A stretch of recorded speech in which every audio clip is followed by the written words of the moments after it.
In this video today, I'm going to be sharing the difference between ARC readers and beta readers.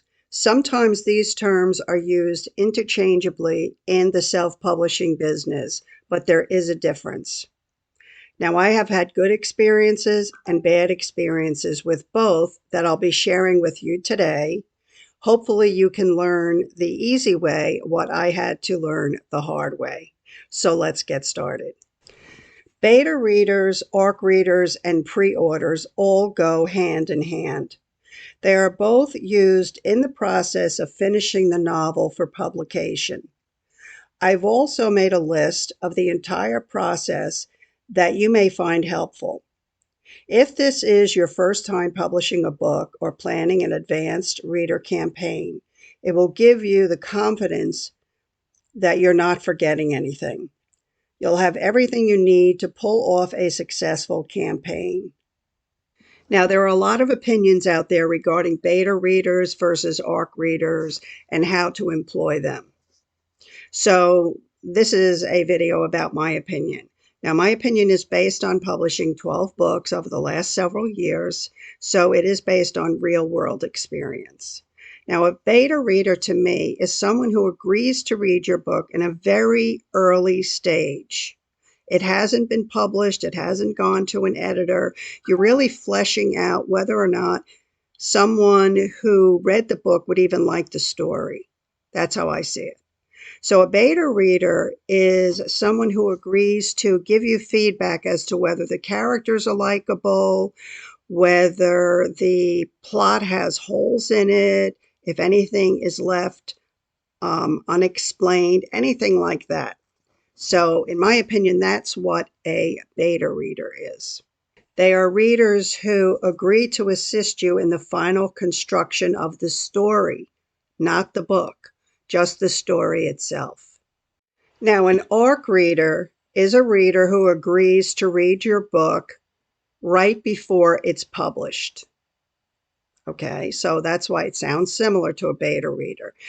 But an ARC reader is agreeing to read your book. They get a free copy in exchange for giving you some feedback, and also hopefully they'll give you a review. Now, that's not the same as a beta reader because of one dangerous difference, and let me explain what I mean by that. Let me explain what can go wrong for a newbie. Beta readers tend to read your book in a Word document or a Google document, and they are well aware they are reading the earliest version of your book. They don't expect perfection. Once you offer your book as a download and it goes onto someone's e-reader, there's a big chance that they may not remember that this is an early copy of your book. I have gotten reviews more than a year later with complaints about spelling and or grammatical errors. They had no idea that they were reading an advanced pre-publication version of the book. They had forgotten.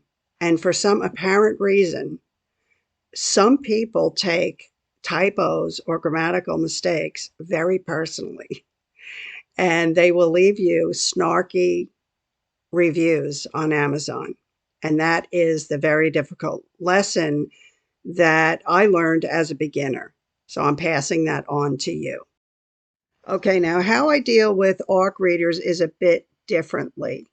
First of all, I never give out an ARC copy until the book has been professionally edited and professionally proofread.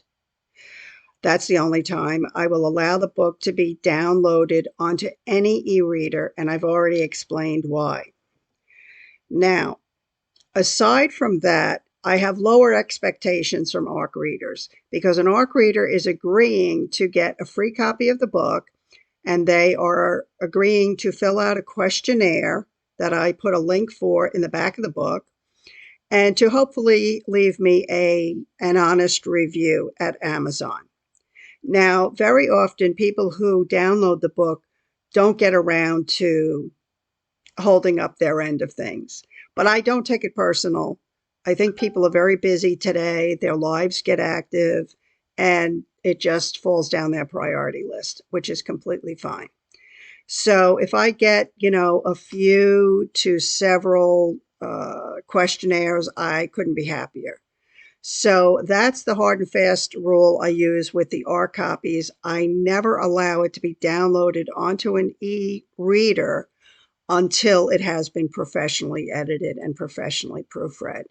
I also give myself 8 weeks to do a full ARC campaign, and that gives the readers enough time to read the book, and it also gives me enough time to gather as many ARC readers as I can in the 8-week period of time. And then you get their email when they download the book. So I only send one gentle reminder asking them if they can leave me a review on Amazon, and then I let go of it. And many of my readers are members of my newsletter, so I will have one extra little post in the newsletter indicating that the book has been released, and then gently reminding them again that it would be great if they could leave me a review. So in the description box below this video, I'm going to leave a link for you to download the checklist that I went over in the beginning regarding the ARC campaign. And also there's another video that I've already shot about organizing an ARC campaign that you might be interested in. And in the meantime, the next video that I'm planning to do is going to be about where you find beta readers and ARC readers.